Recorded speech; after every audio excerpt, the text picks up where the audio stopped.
There we go. What do you reckon of the music, James? I love it. It's banging. I knew he'd love it. Right, Charlie, I feel like a Premier League football team returning from a mid-season break, all right? I have, just for the benefit of the listeners, I have one less tooth than when I was last in this studio, and I've got quite a sore mouth. We've been away in Tenerife as a family. We're back in the studio today. We are recording Season 5 of the Foyne Jones Show. This is Episode 18. In the studio today, we've got an early bird. We've got James Wood, Sales Director of IMEX Ceramic UK. Is that correct? That's correct, Peter. How are you, mate? I'm very good. Thank you for having me. You are the first person walking in this studio, Charlie. He's got West Ham United socks on. I have indeed. He's got West Ham United socks on. We might get you to show the viewers on YouTube later. He's been down here a couple of hours. He's come bearing gifts as well, so it's been brilliant to see him. Oh, everyone's going to want them now, though, Peter. What, the West Ham socks or the gifts? A bit of both. A bit of both. I don't know, mate. I mean, the West Ham socks are all the rage, mate. They're all the rage. But let's say something quite poignant, and it gives us a real back to business angle, which our whole podcast season's about. Yeah, absolutely. You said something to me, which I know you won't mind me sharing because of what you've been through with COVID, mate, is that us shaking hands in the car park is one of the... I think it's the first time you shook hands with someone for a very, very long time. Honest truth, yeah. That's powerful, mate, isn't it? You've been on a journey through COVID, haven't you? Yeah, I see this truly as back to business. This is for me, back to business. Let's get back to normality, see some growth, and start feeling a bit more normal and upbeat. So yeah.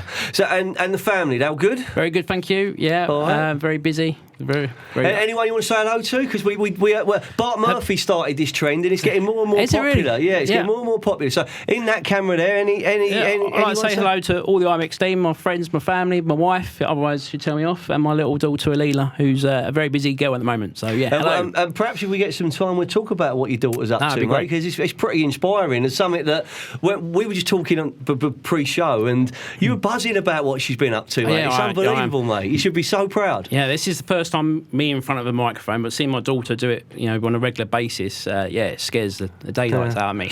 and a lot of us will be able to get to see your daughter in on the screen soon as well. So amazing stuff, mate. Amazing. So we'll come on to that when we get into like the personal side and that there. But let's talk about the here and now, mate. The day job. So what are you up to at the moment, mate? And just explain your role, who you're doing it for, and what the world's like to you at the moment. I'm the retail sales director of the UK of IMEX. We've recently launched a press release explaining that we have acquired now brassware and reinforced bath. So the brands Purecast and Pureflow, we've now acquired the manufacturing of that. So IMEX are a huge global manufacturer. We're in 70 countries around the world and looking to provide a complete solution to our partners. And I think, like I say, our main objective now is to really just get closer and connect to our customers and partners in the UK. So I'm leading that alongside the MD Ben Wickens and Lee Andrews, the national sales manager. He is a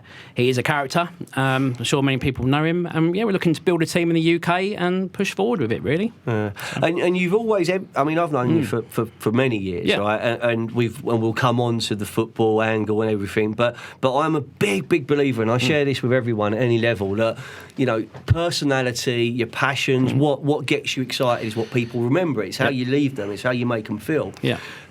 You're like me. You can walk into a ballroom and you will have some West Ham banter. You will talk about what your kids are doing, and you will get back to business as well. That kind of spirit and personality, we nearly lost our way. The industry nearly lost its way, but it's coming back to life at the moment.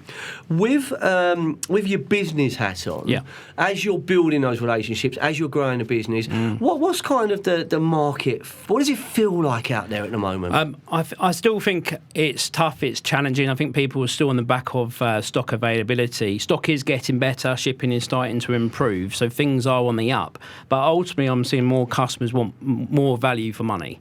They want to see more features, more benefits, and they all want more. So we're seeing sort of trends change from your more low to mid-ticket items to more of your mid to high. People are investing in their properties. That's what we're seeing. And that was definitely born during lockdown, wasn't it? Because we were all spending far too much time in our properties. Yeah, that's right. And, the little things that maybe would give you a niggle, and you couldn't travel, so you can't go on holiday, so what am I going to do? I mean, I remember in lockdown 1, trying to get hold of a new barbecue was like, well, that's not going to happen. Yep. Do you know what I mean? You're an amazing waiting list, but home improvement product, bathroom products, it's a special room. It's a room which is there.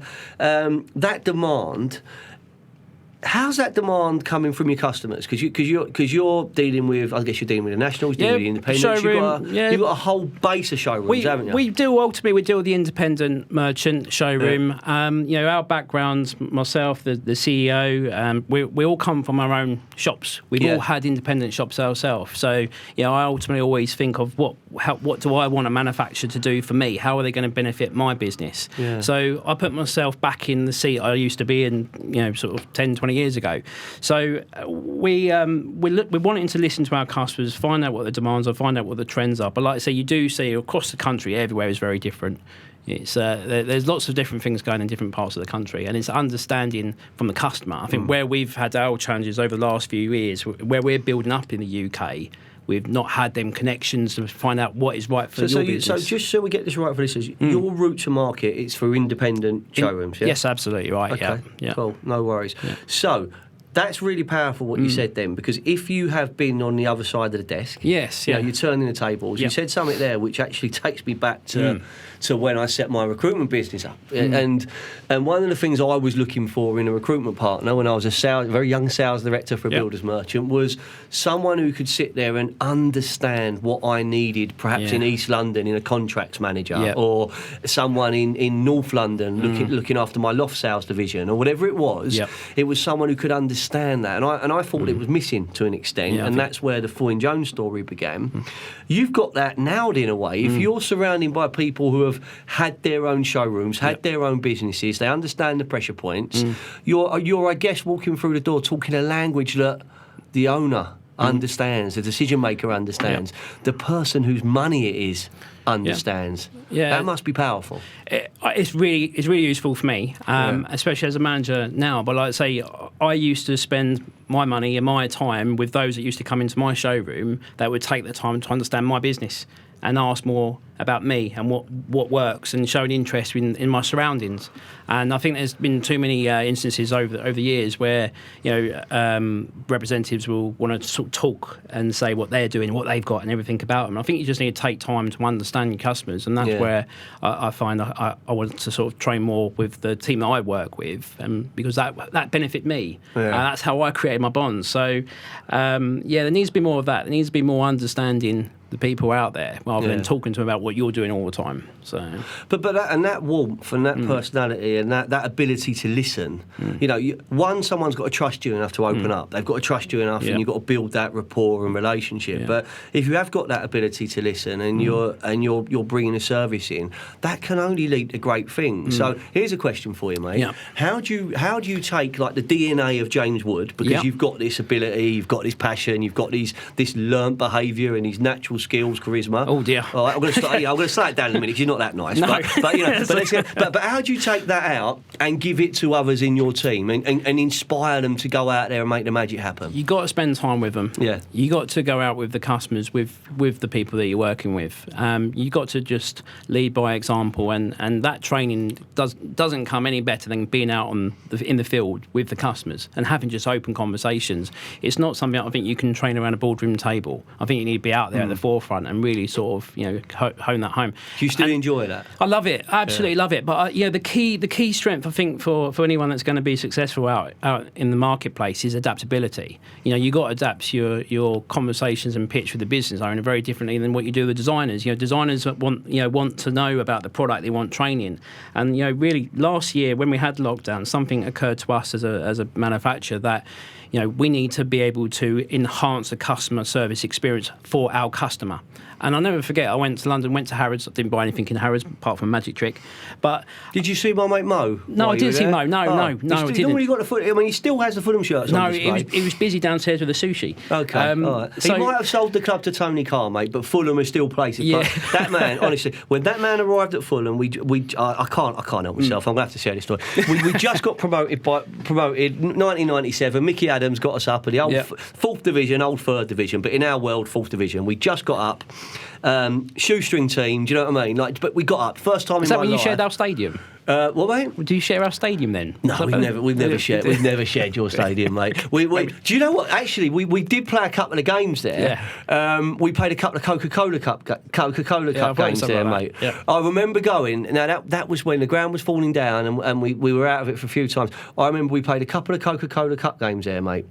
How do you remember that? That was about 1993. Yeah. I'm older than 15. No? But that's like, we did actually play games at West Ham for a little while. The Chelsea wouldn't let us in. It was ridiculous. I remember that, mate. Yeah. We played a couple of Cola Cup. There was a goal that Corey Brown scored, mate, in that era. And I hope my mate, the cabbie, Mark O'Leary's listening to this. He's a right stato, and he's like, how do you remember this? How do you remember that? Oh, if you're listening, this geezer's going to take us on the football stats. Yeah. But let's go back. 1997. Our fight. Mickey Adams under Jimmy. Jimmy Hill's the chairman. Mickey Adams gets us up. Jimmy Hill announces, I've just sold the club to the fella that owns Harrods. Yeah. Who is the fella that owns it? Oh, it's him. Yeah. And he comes down, and there's a big hurrah, and he said, we're going to get the Premier League in 5 years. Well, he got us to the Premier League in 4 years. He got us to Europe. He put a Michael Jackson statue up. He could put whatever he wanted up as a statue. If you imagine growing up like I did, mate, and we talk about your hometown team, but growing up like I did in Fulham, when you got Chelsea in the First Division, QPR in the First Division, and we're playing Mansfield Town and Crewe, you know, in a falling down Craven Cottage, the Premier League's a long way away. Yeah. You know, the Second Division's a long way away. We made that happen, and when anyone mentions Harrods, not that I'm a regular shopper there, other luxury you bought in a bag a minute. Other luxury shops are available, James. When anyone mentions Harrods, I just have this lovely thing of Mohammed Al Fayed waving his scarf around when we were on the European tour, mate. Yeah. That was it, and.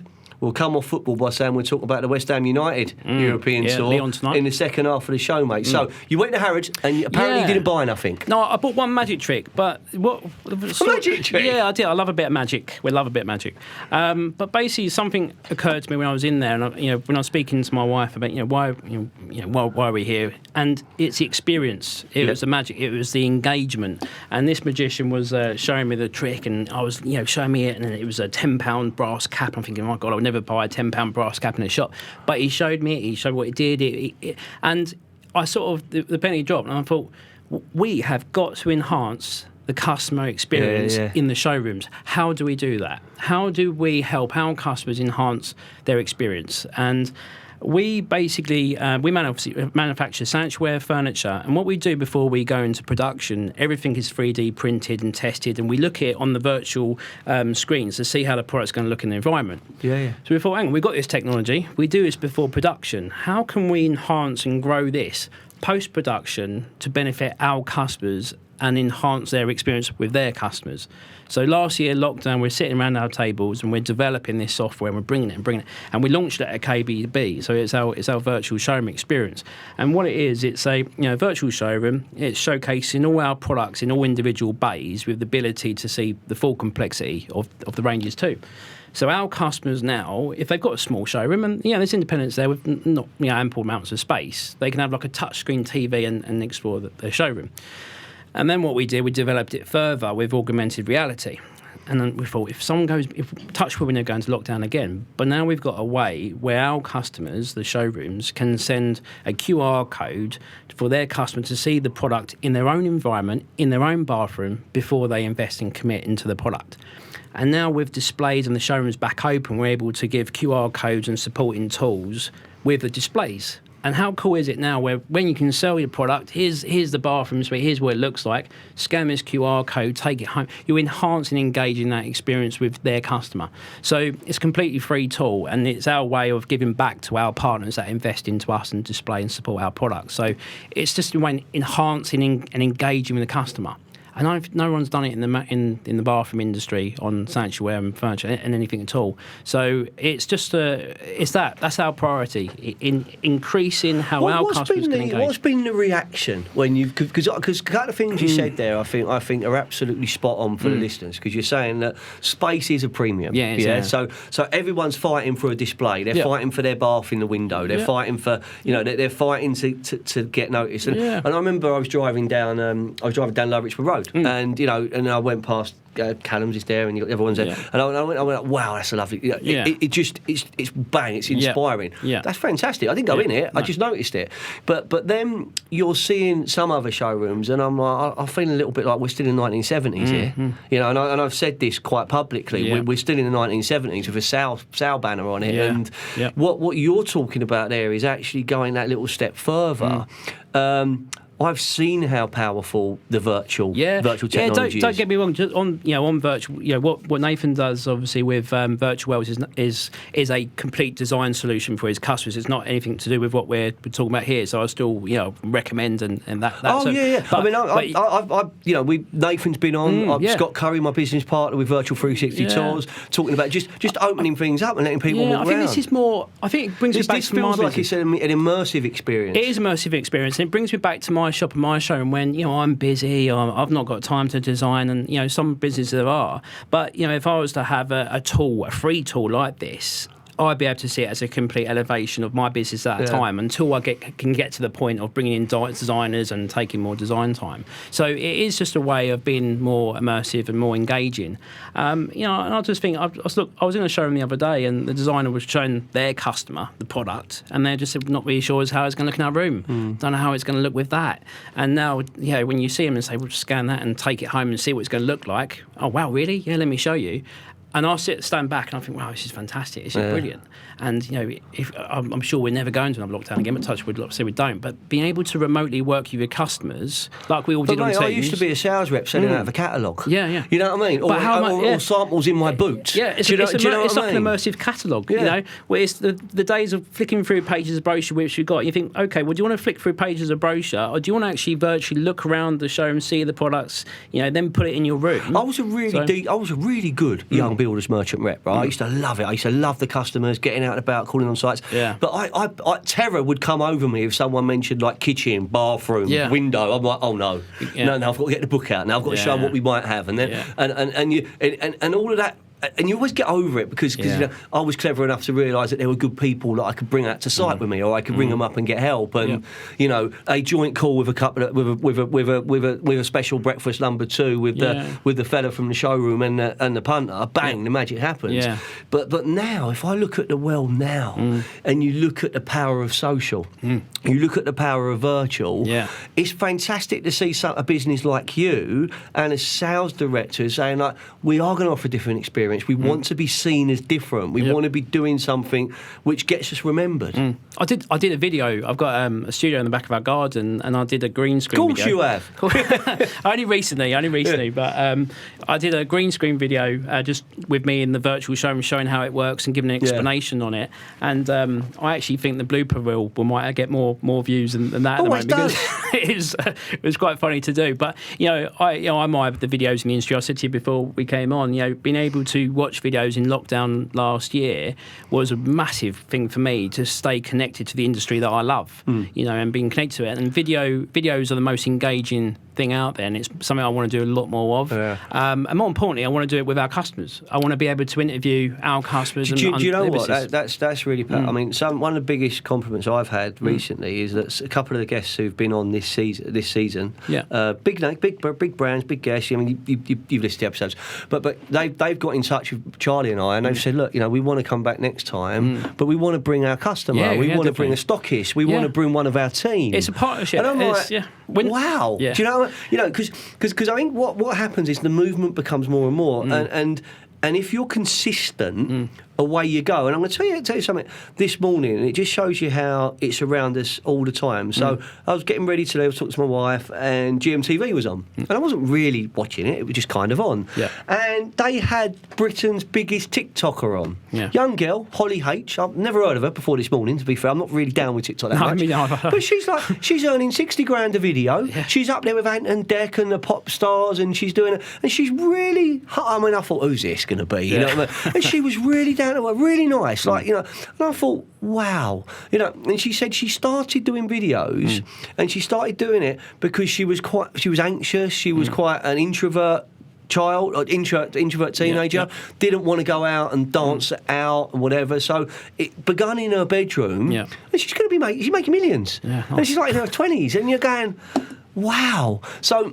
if you take a small part of that and you look at some of the businesses and brands that are really embracing Twitter with a banter, or they're embracing their content, or they're being humble, what I think it does is it gives every business and the people within it a chance to show their personality and tell their story. Do you know what's amazing?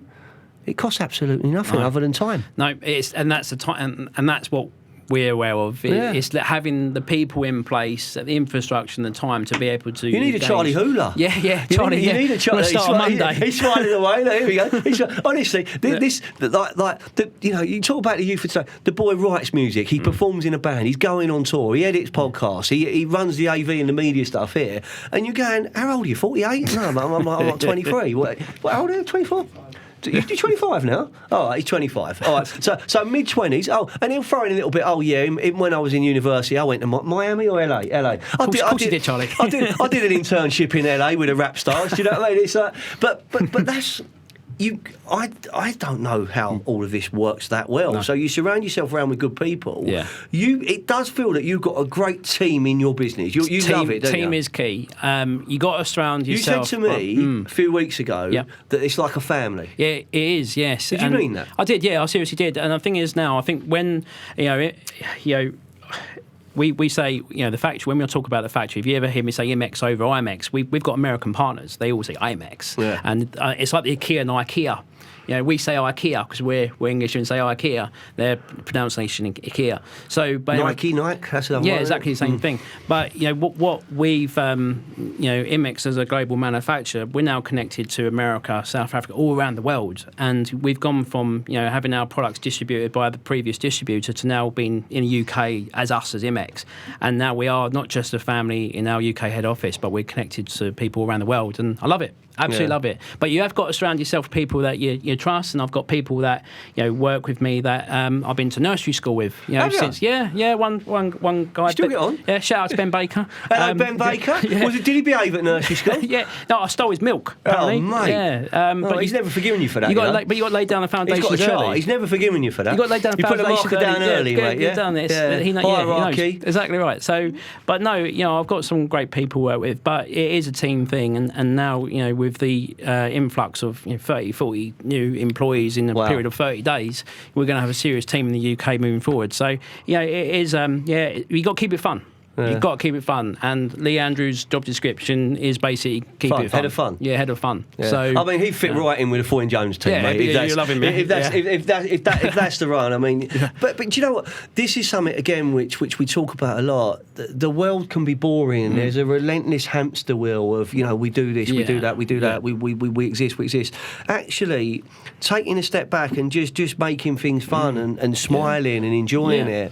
Definitely. It makes such a difference. No, it does, and we've learned a lot from lockdown last year. I think I spoke to you before. We've launched a profit share scheme for our employees. The pickers, the packers, the drivers, the warehouse guys, the teams on the road, and we are moving forward in the UK as a team collectively. So if we do well out of it, which we all hope we will, and we're confident we will. Everyone does. So lots of big changes. So we've kind of got back to business, and you are at it. Do you know what I mean? Yeah. I mean that's what came through today. I mean when I picked the phone up, but it's like about 8:30, and you said I'm here. I'm like, Jesus, mate. I'm in the and I was in the office, and Holly goes, what's up? James is there already. He's a bit keen, and I went, well, yeah, he's really keen, to be honest. Double busy, Peter. Fair play to you. But where do you see the next 6, 12, 18 months for you in the business? What's your expectation? It's all about, lay it out for us. It's all about growth, and it's all about building relationships, strengthening relationships, and getting the team in front of the customers. It's it's feet on the ground, and that is something that we're massively doing. So that is where we're going as business, and then we're going to grow to be a complete bathroom solution. Our factory is a huge factory, and the only things that we buy out the factory are the minerals that we crush to make the product. So I like to be transparent and do training and showing how it's made. But it's basically relationships, people understanding who we are as a manufacturer, us understanding our customers and what their demands are. And what we ultimately want to do is work with designers in the UK to bring the products of the future to the market, because we're manufacturing product. We want to get ideas from the designers and partners out there. So strengthening the partnerships. Fair play, mate. James, it's been an absolute pleasure. We've learnt so many new things. We've learnt learnt you've got magic skills. We've learnt you're a secret magician. So that's something that I did not see coming at all. We've learnt you wear West Ham United socks 7 days of the week, mate. Do you want to get that? There you go. He's forever blowing bubbles. He's got West Ham. He's actually got West Ham United socks on. We had Brad the Phoenix Cousins on, the boxer. He put the Leeds shirt on straight away when he come in, mate. Do you know what I mean? Leeds. Yeah. That's some news. We'll share it. Let's share it now. We have a footballer we sponsor at Lewis, different class, Michael Class, who's a lifelong family friend, and playing for a local community club, and hopefully going to make the playoffs. So amazing football club, an amazing player. Brad came down. He's got an amazing story, and the podcast is out there. So, but Brad was one of the youngest ever managers of a Wren flagship showroom. Fell out of love with that during lockdown and become a professional boxer. Right, okay. He had fought before. It wasn't something that he hadn't done. He'd had amateur fights, but he got himself back in shape. He's got a 2-0 record. He's had 2 pro fights and he's won 2. Oh, fantastic. And I can say on air that Foyne Jones are now sponsoring Brad. So we're going to be on the fight kit. We're going to be there on fight night. I think he's got a fight coming up in June or July. So we're looking forward to seeing that, and we're sponsoring Brad. So that sounds like a good night out, Peter. Oh mate, yeah, you know what I mean. We get ringside. Do you know what I mean? No. It's at the Doncaster Dome, mate. So it's not quite Wembley Arena yet, but he's on the way up, mate. He's been training with the Furies as well. So he's a good lad, and we're really glad to be sponsoring him. So we're sponsoring a boxer. We've got a magician in the studio.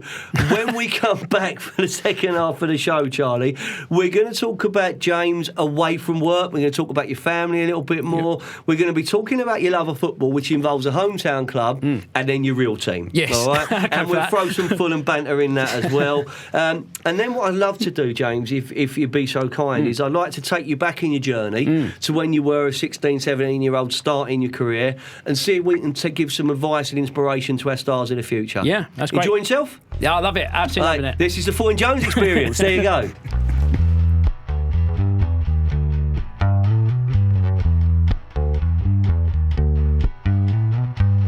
Life-changing recruitment for the KBB, builders merchant and construction industries, creative social content, specialist knowledge, world-leading video technology, helping you find career happiness and helping your business attract its stars of the future. We are Foyne Jones. This is what we do.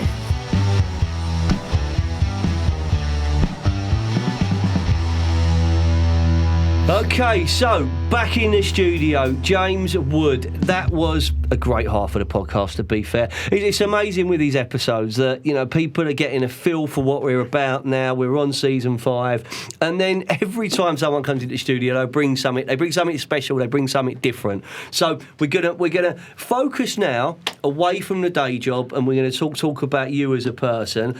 And I know this is something you're really proud of, and I know it's something you're gonna want to share. We're gonna talk about your very talented daughter, Alila Jean. Yes, that's correct. What a name, Alila Jean. Should we tell about where this name came from? Right, well, we liked the name Lila, Lola, Layla, and me and my wife were playing, I love this. Playing a bit of a game of Scrabble. We threw some letters in the box, mixed them around a bit, and we came up with Alila, and we thought, that sounds good. And then we made it a double barrel name, Alila Jean. So I've never met another Alila Jean before, and I don't think I ever will. So yeah, that's how we I'll tell you what, it's certainly a name that lends itself to the vocation. When you can share that story. But you would not be surprised to see Alila Jean up in lights in some way, would you? No. And tell us what she's been up to, mate. It's quite inspiring. Yeah, our daughter's homeschooled. She has been now for the last sort of 5 years, and it was important to get her sort of active and join some sort of club. And she basically found a love of acting, and she landed a role with a agent who's in London, and she basically won a role in a feature film that's now on the Sky Store called Repeat, with Charlotte Ritchie and Nina Wadia, Tom England, Joshua Ford. And is it a good film? It's a sci-fi thriller. It's a fantastic film, but we filmed it in lockdown 1. So it was very challenging, and all the COVID precautions and rules and regulations. And there's a particular scene that I won't give away, but you can see the challenges that COVID obviously brought to the table. But it's fantastic. We was at the cinema, we in Birmingham, seen it on the big IMAX screen, and immensely proud of her. And now she's got a few other films that she's doing in the next few weeks. And I love it. It's a great industry. It's magic. movie making is magic, and seeing things behind the scenes is really inspiring. You are a behind the scenes. I mean, this is different for you, isn't it? You're behind the microphone. You're behind the camera. You're more comfortable there. Definitely. Well, mate, you're a natural. You're a natural on the microphone. There's a microphone here. I didn't see that. Did you remember what Charlie said, mate? Size 3 football. Size 3 football. Yeah, I got it. But no, in lockdown, we basically wanted to do something as a family. We created a little short film. Recorded it out in the banks. I live in North Kent, and there's a banks there called Darling Banks, and filmed a little thriller sort of horror short film, and it's just great. It's fun, and I generally enjoy it. And she's doing very, very well. She starts at Guildford School of Acting soon, and fantastic. How old is she? She's 13. So her birthday is her birthday I think is in a couple of weeks next week. Well, it's under control. Daddy's not forgotten. He's got it. We know the drill. We know the drill, mate. He's got something planned. So I'm going to go home and I'm going to download Repeat. I'm going to go on Sky Store. I'm going to watch it. Yeah, available also on Amazon Prime. Oh, well, I don't get commission or anything. I've got both, mate. I've got both, so we'll do it. Yeah. And she does voiceover work as well. She does, yeah. I actually have got a little voiceover studio at home. I built in a wall. I had one wardrobe in my house. How big's your garden?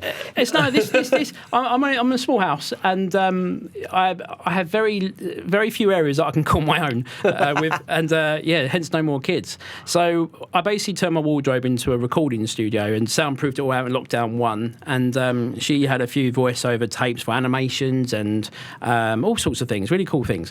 And we basically got her in there recording videos, and she says I like to call her my little investment, and that it's not. I don't see any of that. But we invested in a little sound recording wardrobe. And Alina Jean, the Jones family are going to watch your film, and I'm going to report back to the old man. All right? That'd be great. We'll definitely do that. So listen, look, family man, and my boys are grown up, so they're 24, or 23, nearly 24, and 19.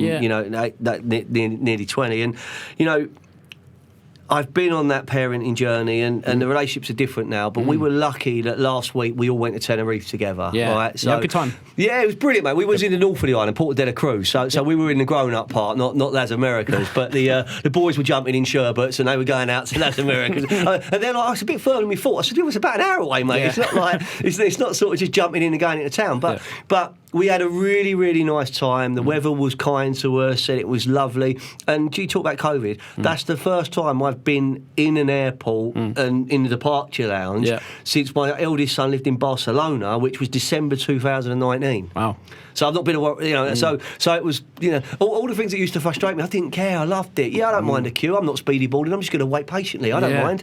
It was amazing, and we had a really, really good time. We had a really, really good time. I struggle to get my wife Kirsty, shout out Kirsty. Hello, Kirsty. Yeah, I struggle to get on a plane, so we love a cruise, Peter. Yeah. Love a cruise. Do you? Yeah, the Viking River cruise? We like the Royal Caribbean or P&O, but before we did it, we thought, oh no, we don't want to really do. You're about 50 years too young. Yeah, but it's great. Honestly, Royal Caribbean, it's like party on the sea. It's absolutely fantastic. Oh, yeah, I mean, I guess if you're going to do one, the Caribbean is probably. You just got to watch your waistline. Yeah, we went on a honeymoon on a cruise, and I was fortunate to do quite well on roulette. Gambling's wrong, kids. But we did really well out of it, and we ended up winning enough money to actually stay on for another cruise. And I was on with we was on the cruise ship with my late father-in-law and my mother-in-law, and they got off. So we did. This sounds like a TV show. Yeah, we did a 2-week cruise, and when we got back to Southampton, they got off. We stayed. Holiday with the Woods. Yeah, we stayed on, and then we went for another. We went for another cruise, but it's food everywhere, Peter. Food everywhere, and I couldn't do my trousers up. I literally. Which is not wearing them in the end. Just any pants. I just thought there's no point. Yeah. So cruises are great, but you got to take elasticated trousers. Oh man! Do you know what? The Magician, the cruise, elasticated trousers, the West Ham socks. My work is done. I don't need to be here no more. I really don't need to be here. But I do need to be here because we're talking about children, we're talking about family, we're talking about our loves. Let's talk about something that I love. Let's talk about that round object there. Let's talk about the football. So, everyone knows I'm a Fulham fan. I'm in a pretty good mood at the moment. Yeah, all right? Done right last we are night. comfortably at the top of the table in the Championship. We have the highest goal scorer in Europe with Alexander Mitrovic, who is pretty much on fire, as everyone knows. We are mathematically 6 points away from a return to the Premier League, and unless we do a Fulham, because we could do this, completely trip ourselves up, we should really get very close to winning the title before the end of the season. So it's an emotional return to the Premier League looming for Fulham, but I'm never that confident with Fulham. I always think it could go. Hope is the one thing, it's the one thing that comes back. Yeah.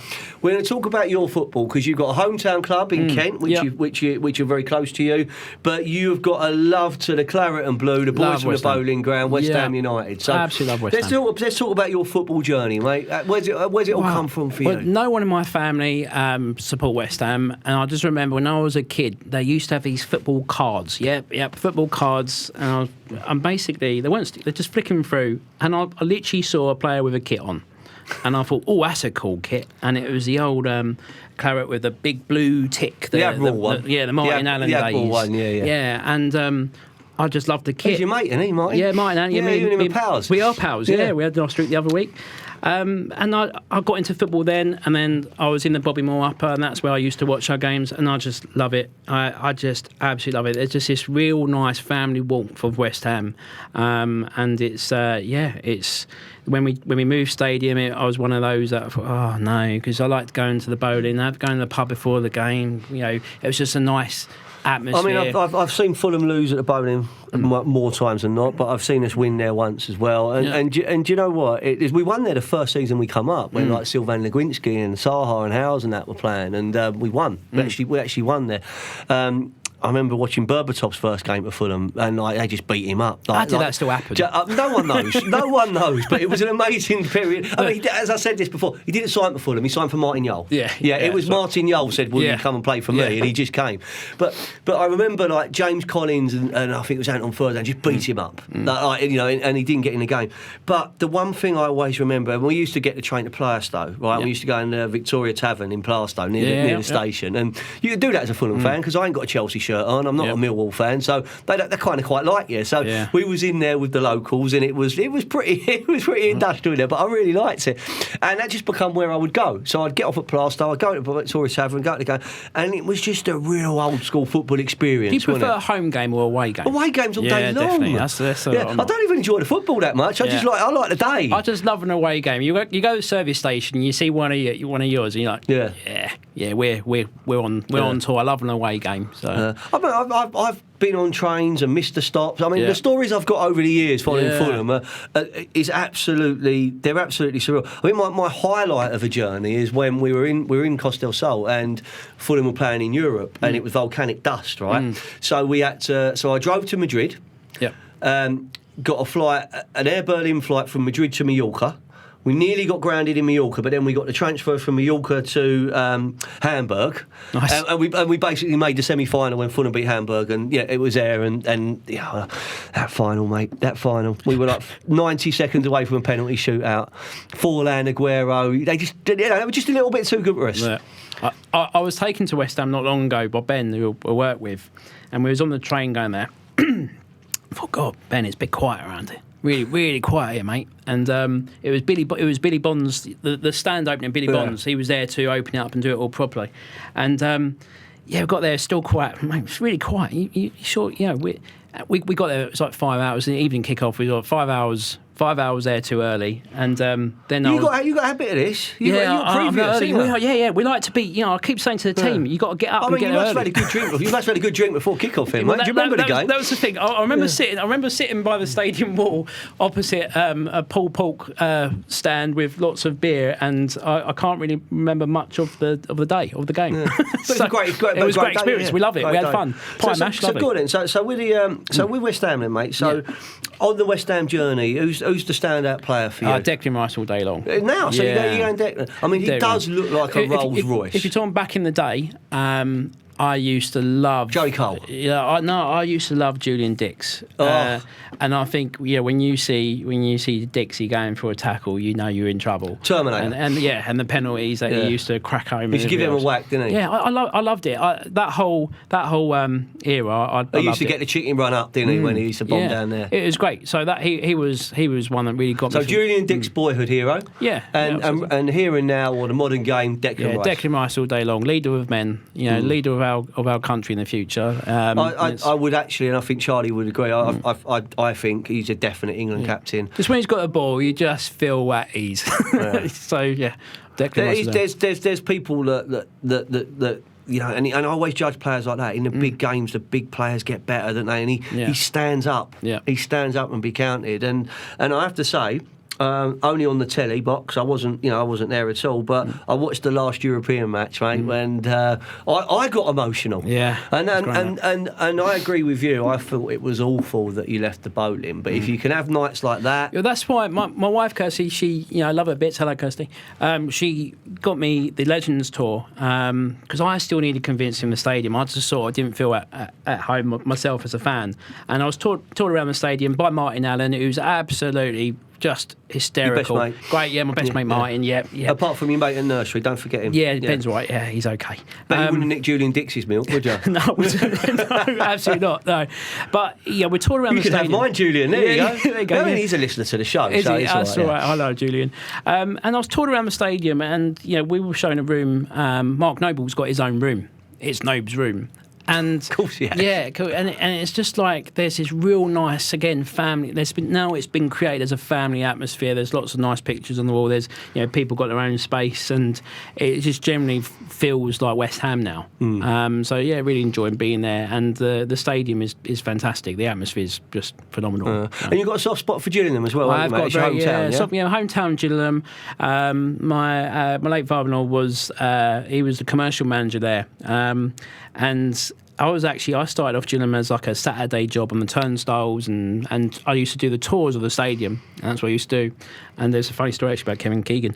I was touring around, and when I started redating my wife Kirsty, we used to be with each other in primary school, like year 9. So we've been. Can I ask a question? Yeah, of course. Did you do any magic tricks on your tour?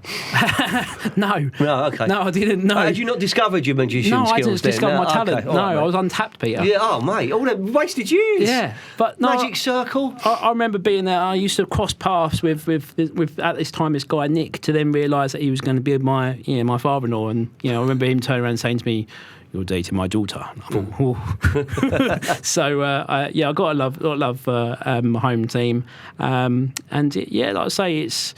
But I've been on the other end of Fulham games, and just Louis Saha just absolutely crucifying us at Craven Cottage. He's my favourite. He was an absolutely phenomenal player. Louis Saha is. When people ask me, they talk about players, and I go, and I'm a little bit. I mean, there's a player that also played at West Ham. Probably.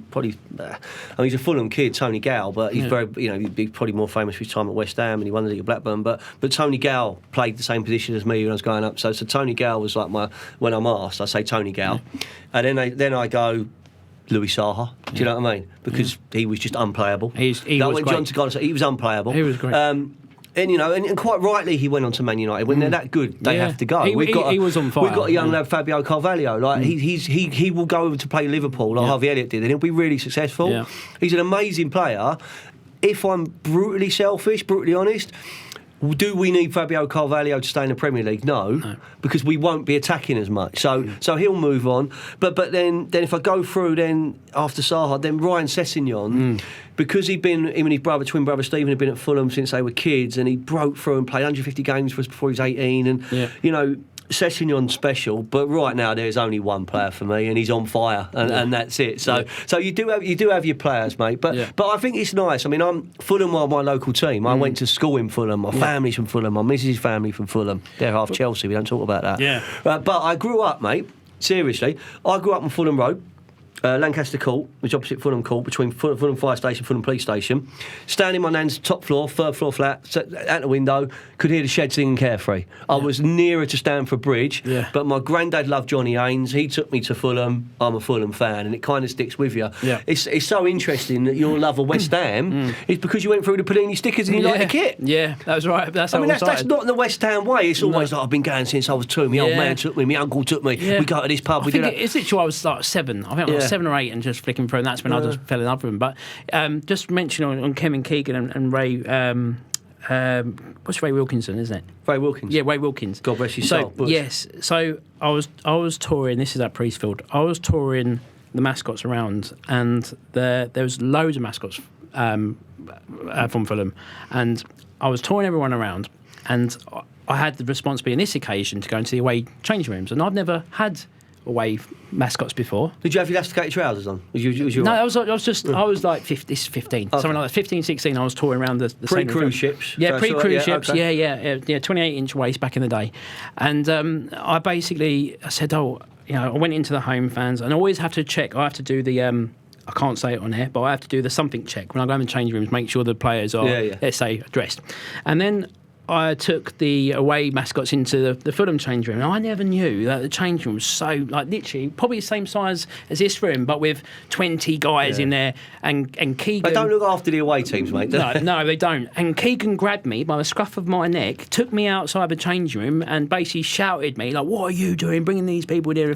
And I just didn't know how to laugh or cry. I was just looking at him like this, thinking it's Kevin Keegan. I just love it. So, but yeah, fond memories of Kevin Keegan, mate. And again, this is another one of those things.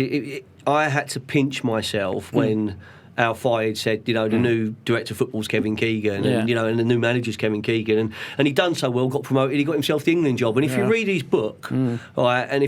book, he said he's one regret in football. He's leaving Fulham. Yeah. He said because he didn't really want the England job. He didn't think he could do the England job. Oh, he did better than Big Sam. But he probably did, mate. But he said that shout out to Big Sam. He's another big listener on the show, mate. And if he's here, mate, he'll give you a right hander as well, mate. I mean, he kicked things and egg things, didn't he? But Keegan was really I love Fulham. I love the club. I love the people. I love them there. And we got fond memories, and I think that. Look, you look on the journey, and I've got different memories of your hometown club, and that's personal. And I think it's the one thing that football does. It unites people in a way, and everyone's got their stories. But I love it. Who'd have thought that in the same podcast we're talking about magic tricks and Caribbean cruises, we're talking about Julian Dixon Panini football stickers. Oh, no. I mean, we've got it all going on. Yeah, mate. I'm not even told how it all started yet. So let's talk about West Ham in Europe. You're going to go all the way? I have a feeling it's going to happen. Yeah. But I'm Pete, like you just we've gone through the highs and the lows, and I like to just keep the level head. So let's just see what happens tonight. And I think as West Ham fans, we just now sort of take it one game at a time. When Roy Hodgson took Fulham Football Club on that amazing journey, and we beat Shakhtar Donetsk, we beat Juventus. Let me just say again, Fulham beat Juventus. Yeah, that's amazing. Yeah. I never thought we'd see them on the same scoreboard, right? So, and I did go to Turin, and I did take my 2 kids out of school and took them. These are moments which, I picked up on the homeschooling. There are some things that are beyond education. Yeah. They are life skills. They are moments. They are memories. And we went on that journey, and Roy Hodgson took us all the way to the Europa League final. Atletico Madrid beat us in stoppage time of extra time of the final. Yeah. I look back on that and think, of course, Fulham would lose that. It was just had to end in tears. And I had my moment when we won the playoffs at Wembley, and we beat Villa. The whole country said Villa were going to win. We beat them quite easily. Quite not easy. 1-0's not easy, but we beat them. Then we went up through the playoffs again, but there was no fans, and it didn't really count. I don't care what anyone says. Football with empty stadiums was not football. It was a sport which we watched, but it never felt the same. This year, I think we're going to lift the title again. We've got a lot to think for, and I really genuinely, and I'll say this because we've had a lot of West Ham fans on this season. Funny enough, I want you guys to go all the way, and I want you to pick the title up. Thank you very much. To pick the trophy up, mate. And Declan Rice, I share it with you, mate. That is a future England captain. He's a Rolls Royce of a footballer. Awesome. Come on, you Irons. Come on, you Irons. There you go. That's for the West Ham fans out there. Up the Fulham. All right, up the Fulham. Okay, so on Stars of the Future, we're going to wrap the podcast up with a couple of things, mate. Let's go back to your 16, 17-year-old self when you're breaking into the business world. You're breaking into employment. I believe the KBB industry has a real problem in attracting our stars of the future. There's an apprenticeship pathway which we need to celebrate and we need to push more because we will have no installers, we have no fitters. Yeah. There is a talent attraction piece which needs to celebrate the 30 positions that you have in your team or the opportunities within the sector.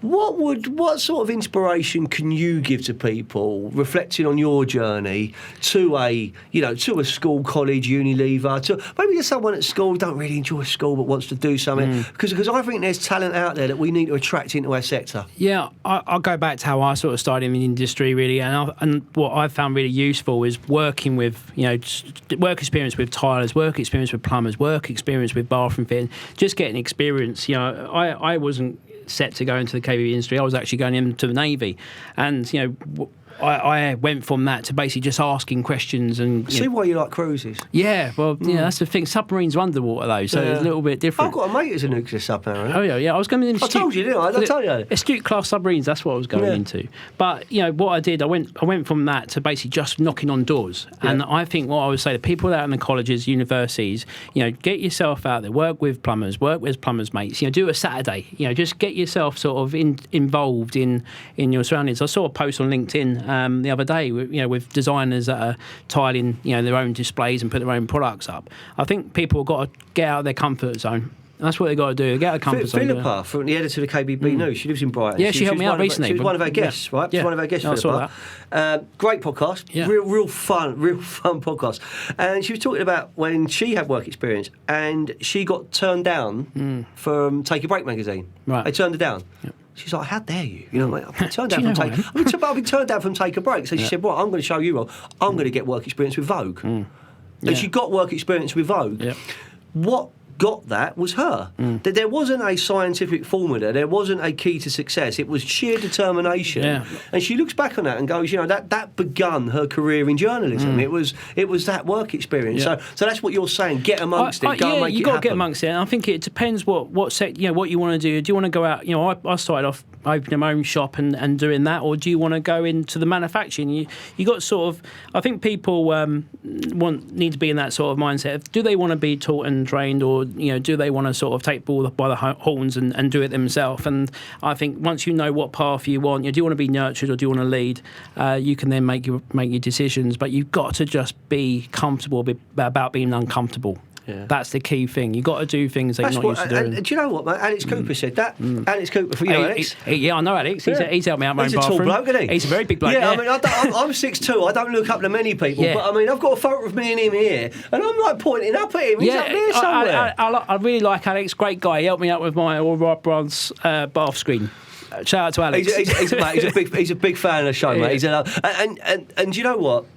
Our guests have been on. They've told their stories. We're giving advice to people in the future, stars of the future. But what we're also doing every episode is we're having fun. And I think what you've done, James, is you've taken the business which you're working for and you're proud to work for, and you've broke that down in a language that the listeners can understand.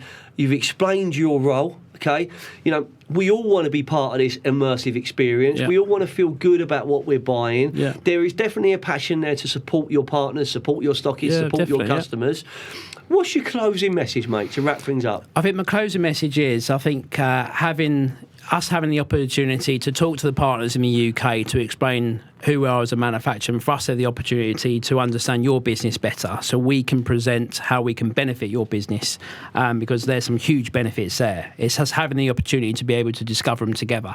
And we use the word partners. This is a partnership. So let's help each other out, work with each other and grow the business. So, exciting times. Well, listen, if any potential partners and stockists and customers, they want to get in touch with you, mate, they can come through me on my socials. They can come direct to you. You're not a hard man to see. see because you're visible and your personality goes before you. Got to say, mate. Alila Jean? Alila Jean. I am looking forward to watching Alila Jean, repeat. Alila Jean, repeat. I'm going to watch the film, repeat. I hope she has an amazing career. I'm sure with you as parents, she's going to go for it, mate. Good luck to West Ham. Good luck to the other team as well. The world's a great place when there's football in it. And do you know what? The Foyne Jones Show is all about telling people's stories. We've learnt you're a magician who wears West Ham United socks. It's been a brilliant episode of the Foyne Jones Show, mate. You had fun, mate? Really loved it, yeah. Really brilliant. Okay, it will be out on iTunes. It will be out on YouTube. It will be out on Spotify. Charlie will make the magic happen in production. Well, Charlie. That is the end of episode 18, where we got back to business with James Wood. Just before we go, thoughts, prayers, hope are still with the people of Ukraine. Absolutely. We're standing with you. We do. It's horrific, and we hope that there will be a solution soon. That's the end of the Foyne Jones Show. We're recording next week. We're back on air, and it's been an absolute pleasure, James. Before we go, I've got 3 copies of the Lockdown Diaries. Wow. One is for you, sir. These are signed. These will be on the Antiques Roadshow. Yeah. These are signed. There you go. One is for you, James. Thank you. One is for Becky. Yep. There you go, Becky. And one is for Lara's sister, Gabriella. There you go. Lovely. These are all going to be given to you in your safe hands. Thank you very much. Thanks for listening. That's the end of the Foyne Jones Show. Brilliant.